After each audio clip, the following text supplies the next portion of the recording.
Tov, covering Manbij ben-nun. You're watching Israeli News Live, and yes, once again, foreign intelligence operatives have been arrested in Syria. If you guys recall, a couple of years ago over in Aleppo, there were arrests made that were caught by the Syrian military. There were Israeli, U.S., Turkish, those from Saudi Arabia, Qatar, all had been arrested for operating in Aleppo. A secret underground base there had been exposed, and we are once again witnessing this happening. Now, I'd actually gotten this information, before this article here came out, foreign intelligence agents arrested by Syrian army in Manbij there. I'd got this information a couple of days even before that. But I have been trying my dead level best to be able to track this information down because what surprised me is that some of the names that were being mentioned were names that were actually on the original list that were captured the first time around. And it did include United States CIA operatives, Mossad. I'm not going to give the names. I was actually given a list of the names of those that were arrested from the different states, where they were from, etc., that were working, but it included Turkish secret intelligence officers as well. It included the Saudis. It included Qatar, once again in the spotlight inside of Syria, operating with Western-backed partners to bring about their own terrorist factions working in the nation against the Syrian government. So yeah, once again we see this happening, and it kind of makes you wonder what's going on. Now, this was, of course, with the Syrian military making an agreement, as I was told. It was shared with me that the Syrian government had made an agreement with the Kurds. The Kurds were angry because President Trump was talking about pulling out U.S. military forces. So the Syrian military had already moved up to Manbij and was willing to try to work with the Kurds with this event of U.S. troops forces being pulled out. Now, as that happened, these men were captured and caught by the Syrian military. So I still, other than what it says here in this article here that was released on December 31st on the voiceofthepeopletoday.com, I don't have. Well, let me put it this way. I have more intelligence on the issue than what they're reporting here, but I'm not going to release that information. I just feel that it's not wise to do so at this time. But nonetheless, we're seeing here, it says here, previous reports have documented in the existence of coordination centers for military terrorist operations in northern and southern Syria, such as those in the cities of Adna, in Turkey, Mocha in Jordan, Mayer in northern Syria near Aleppo. And that's actually where a lot of these operatives were caught once before. Since the beginning of the Syrian crisis, elements from the 120 countries, including intelligence agents from the Air Force, have rallied to the terrorist groups. Their main mission was to train the emerging terrorists in battle and teach them how to design and fire bombs and terrorist operations. So, just some of the things that they're saying in this particular report here. Now, kind of moving on though, I want to deal with some other issues here. General Mattis, of course, he's outgoing Secretary of Defense, but he rejected Prime Minister Netanyahu's request on an arms deal with Croatia. Going to see how that's going to go through. But at any rate, Croatia had requested the F-16s that were fully equipped with Israeli abilities.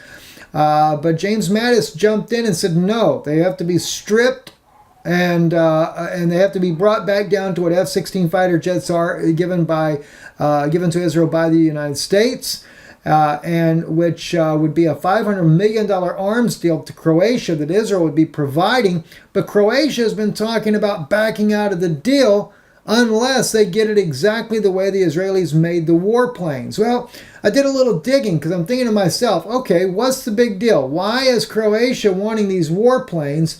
And of course, you can see on the map in behind you here, if we zoom in a little bit there to Croatia, we got Serbia. Serbia, of course, has been siding with Russia more recently. Croatia, NATO, works with NATO, the European Union, and, it's just kind of like there's some powers in the world that don't like Russia having any friends whatsoever in any part of the European theater. And of course, Russia had just gifted Serbia just recently with its own warplanes there. And the only thing that they had to do is just pay Russia for the repairs, the updates and repairs that needed to be done on these planes here. So Russia gifted them. And of course, Serbia is only going to be paying $209 million versus Israel's price tag of $500 million to try to be able to outgun Serbia's warplanes gifted to them by the Russian Federation. So, kind of interesting to see how this goes, as you can tell by what I'm speaking about right here. None of this is going to go over very well. And it just goes to show furthering the issues that are happening inside of Europe with, of course, Ukraine. It was a lot of information has been said before that Serbia helped the Russian government to acquire Crimea in this debacle that happened with Ukraine. So we'll have to wait and see how that ends up turning up. Also in China, a new antenna is 5 times the size of the New York City, but some fear it could be a cancer risk. Well, no doubt. It's kind of like the 5G technology. China builds this thing, and the type of waves that it emits will allow them to actually communicate with subs underneath the sea.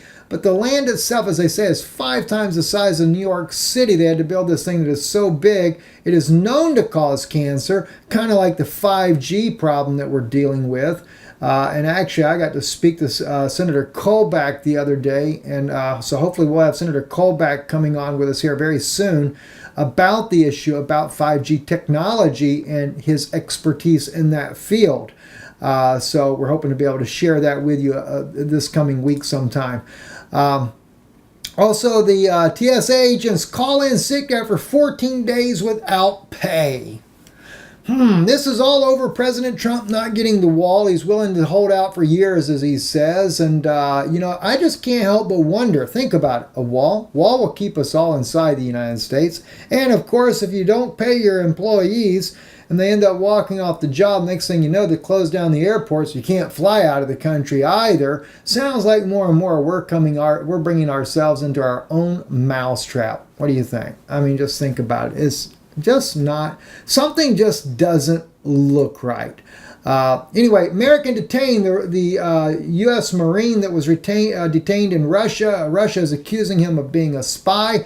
The United States already freaking out over this, saying you got to get our guy back. He's not a spy. He was only there for a wedding. I saw it coming. I mean, you guys no doubt saw this coming as well. I mean, after all, they detain Butina, and they don't let her go, and they claim that she's some kind of a spy, and then put her under interrogation with threats of being in prison for the rest of her life in the United States, in a very undesirable place, and made her life miserable on this earth. So what do you expect? Russia's going to take and return the favor. And, it's interesting because Mike Pompeo is saying that, Russia has no right to do this to this man and to use him as a pawn, so to speak, in this chess game. But then again, didn't President Trump do the exact same thing with the CFO of Huawei company recently, when he said if he got a favorable deal with China, he would intercede to make sure she would be released and sent back home? That sounds like to me holding a hostage for a better financial gains in the world. What's the world coming to? I mean, it makes me think of Mark of the Beast. I mean, think about it. Can't buy or sell, saving you do what we say. But this is not just a U.S. issue. Join us later on Patreon. We're going to go into Patreon this evening. We're going to be discussing China. Wow, Israel's relation with China and what it's actually becoming. It will just spin your mind around.